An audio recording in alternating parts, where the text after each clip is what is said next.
क्या आप भी पूरे दिन आलस्य से भरे रहते हैं, या आप भी पूरे दिन नींद के नशे में मदहोश रहते हैं? पूरे दिन आप कुछ काम करने का मन हो तो आलस्य शरीर में इतना भर गया है कि कुछ काम करने का मन ही नहीं करता है। तो आज हम आपके बीच में योगिक क्रियाओं को लेकर के आए हैं कि आप जिनका डेली आप अभ्यास करेंगे, आप अपने लाइफ स्टाइल को आप थोड़ा बहुत चेंज करेंगे तो आप अपने जीवन से आलस्य को कैसे दूर कर सकते हैं। ये आज का वीडियो बहुत खास होने वाला है। आप हमारे चैनल को लाइक और सब्सक्राइब भी कीजिए। यहाँ से आपको बहुत अच्छी अच्छी जानकारियाँ, योग के विषय में आपको बहुत गहरी जानकारियाँ, बहुत एक अच्छी रिजल्ट वाली जानकारी आपको यहाँ से मिल रही हैं। तो आप हमारे चैनल को सब्सक्राइब करके वहाँ से हमें फॉलो भी आप कर सकते हैं। दूसरा, मैं योग के विषय में बात करूँ तो जिनको बहुत ज्यादा आलस्य रहता है, माने उनका जो सिटिंग पोस्चर है वो उनका ठीक नहीं है। बहुत बेसिक बात आपको बता रहा हूं कि जो आलस्य से भरे रहते हैं उनका सिटिंग पोस्चर बिल्कुल भी ठीक नहीं है। कैसे? जैसे आप श्वास आप सीधे बैठेंगे तो आपका जनरली आपका बेली ब्रीदिंग होगा, नाभि से आप श्वास को आप लेते हैं।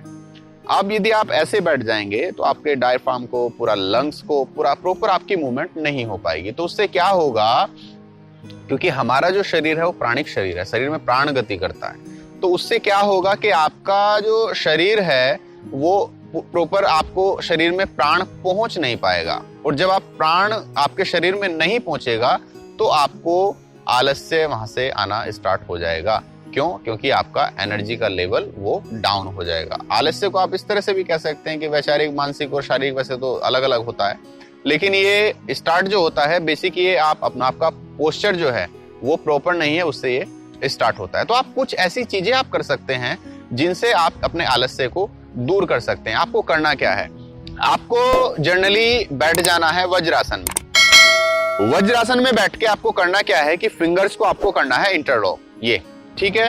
फिंगर्स को इंटरलॉक करके और श्वास लेते हुए आपको दोनों हाथों को पूरा ऊपर उठाना है, ये, और हथेलियों को पूरा आसमान की तरफ और हाथों को खींचना है पूरा ऊपर। गहरी श्वास आपको लेना है, ये पूरी गहरी श्वास लेना है, और 5, 10 सेकंड, 20 सेकंड आपको होल्ड करके और फिर धीरे से श्वास लेके और श्वास को छोड़ते हुए आपको आ जाना है वापस। एक तो इसका आप अभ्यास कीजिए।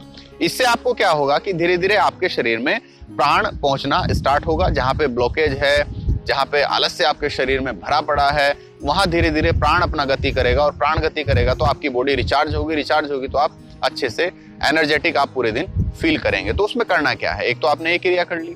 दूसरी क्रिया, आप नॉर्मली साइड ट्विस्टिंग आप इसमें कर सकते हैं। कैसे? श्वास लेते हुए दोनों हाथों को शोल्डर्स के साइड में, और श्वास को बाहर छोड़ते हुए लेफ्ट हैंड को बेली के ऊपर और राइट हैंड को ऊपर साइड से, इस तरह से, ये इस तरह से। फिर आप गहरी श्वास लीजिए, ये इनहेल, और एक्सहेल में दूसरी साइड से, ये। फिर आप कर सकते हैं इसमें इनहेल और एक्सहेल में कर सकते हैं आप दूसरी साइड से। फिर से आप कर सकते हैं इनहेल और एक्सहेल में आपको करना है दूसरी साइड से। फिर धीरे से आपको इसको 1 मिनट, 2 मिनट, जितना आप इसको कर सकते हैं उतना आप कीजिए, ठीक है। उसके बाद आपको क्या करना है, जनरली आपको दोनों हाथों को नमस्कार मुद्रा में ऐसे रखना है और गहरी श्वास लेते हुए चेस्ट को ओपन करना है, स्पाइन को पूरा स्ट्रेट करना है, और श्वास को बाहर छोड़ते हुए आपको लेफ्ट एल्बो को राइट नी पे रखे और साइड में ट्विस्ट करना है स्पाइन को, ये देखना है आपको राइट साइड में, ठीक है। यहाँ पे आपको लगभग 1 मिनट तक गहरी श्वास लेते रहना है, छोड़ते रहना है, लेते रहना है, छोड़ते रहना है। 1 मिनट के बाद में आप फिर से श्वास लेते हुए आपको बीच में आना है और श्वास को छोड़ते हुए बाहर आपको जाना है लेफ्ट साइड में, ये इस तरह से। यहाँ पे आपको सेम रिपीट करना है। 1 मिनट तक श्वास आपकी चलती रहेगी, श्वास को छोड़ते रहना है, और फिर धीरे से श्वास को लेते हुए आपको आ जाना है वापस। बहुत ज्यादा जरूरी नहीं है कि आप वज्रासन में बैठें। आप जिनको घुटनों की दिक्कत है, या जिनको बहुत ज्यादा बैक पेन रहता है, या जो वज्रासन में नहीं बैठ पाते हैं, वो जनरली चेयर के ऊपर भी बैठ सकते हैं, कुर्सी के ऊपर बैठ के भी वो इन क्रियाओं को कर सकते हैं। इसके बाद में करना क्या है कि आपको यहीं से भस्त्रिका प्राणायाम का अभ्यास करना है। भस्त्रिका प्राणायाम का यदि आप अभ्यास करेंगे तो आप पाएंगे 3 से 5 दिन में एक चमत्कारिक आपको रिजल्ट मिलेगा, बहुत ही अल्टीमेट आपको एक रिजल्ट मिलेगा, ठीक है। करना क्या है, सबसे पहले श्वास लेते हुए दोनों हाथों को साइड से और श्वास को छोड़ते हुए बाहर, ठीक है। इसको थोड़ा सा आपको फास्ट करना है। फास्ट कैसे करना है, ये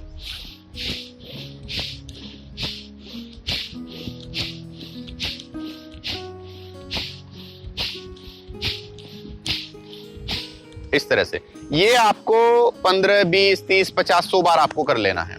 इसको आप जितना आप करेंगे 10, 15, 20, 30, 50, 100, और इसके आपको 3 स्टेप करने हैं। जैसे मैंने ये सपोज करो कि मैंने आप ये 100 बार किया है, आपको फिर से 100 बार करना है थोड़ा रुक के, और फिर से 100 बार करना है थोड़ा रुक के।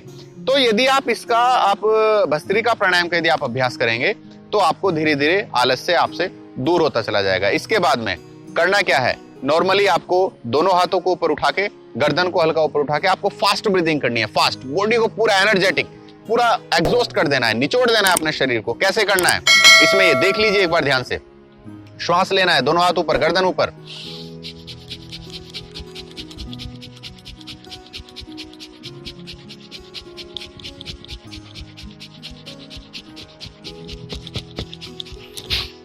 इस तरह से आपको करना है। इसके बाद में फिर एक गहरी श्वास आपको लेनी है और पूरी श्वास को आपको बाहर छोड़ देना है। जो लोग ऑफिस में वर्क करते हैं, जिनको बहुत ज्यादा कंप्यूटर को यूज करते करते बॉडी में टेंशन, स्टिफनेस और ब्रेन हल्का सा उनका लेजी फील करता है, बहुत ज्यादा आलस्य फील करता है, नींद आती है, वो इनका अभ्यास डेली आप कीजिए। आप इसका डेली आप प्रैक्टिस करेंगे तो आपको पूरे दिन आप एनर्जी आपको बॉडी में फील होगा, जबरदस्त एनर्जी आपको बॉडी में फील होगा। ऑफिस में बैठे बैठे यदि आप थक जाते हैं तो आप गहरी श्वास भी आप ले सकते हैं। आप जनरली नेक रोटेशन भी आप कर सकते हैं, दोनों साइड से आप नेक रोटेशन भी कर सकते हैं, शोल्डर रोटेशन भी आप कर सकते हैं, दूसरी साइड से भी आप शोल्डर रोटेशन कर सकते हैं। तो आप कुछ भी मूवमेंट करिए, कहने का मतलब यह है कि आपकी बॉडी में कुछ भी मूवमेंट होना चाहिए, तो आप कुछ भी कर सकते हैं। और यदि आप भस्त्रिका प्राणायाम का अभ्यास आप डेली करेंगे तो आप खुद में पाएंगे, फर्स्ट डे से बता रहा हूं आपको, आप यदि इसका 5-10 मिनट अभ्यास आप करेंगे, आप करने के बाद में देखिए कि पूरे दिन आपकी बॉडी में जो आपका एनर्जी का जो लेवल है वो कितना जबरदस्त रहने वाला है। आप पूरे दिन अपने आप को बहुत रिचार्ज फील करेंगे, बहुत ही जबरदस्त एनर्जेटिक आप फील करेंगे। तो आप इन क्रियाओं का अभ्यास कीजिए, अपने शरीर को आलस्य से दूर कीजिए, आलस्य में जीवन को ना जिए। आलस्य हमारे भविष्य को बिगाड़ देता है, तो आलस्य में आपको नहीं जीना है। अच्छे से योग करिए, स्वस्थ रहिए, मस्त रहिए। बहुत बहुत धन्यवाद।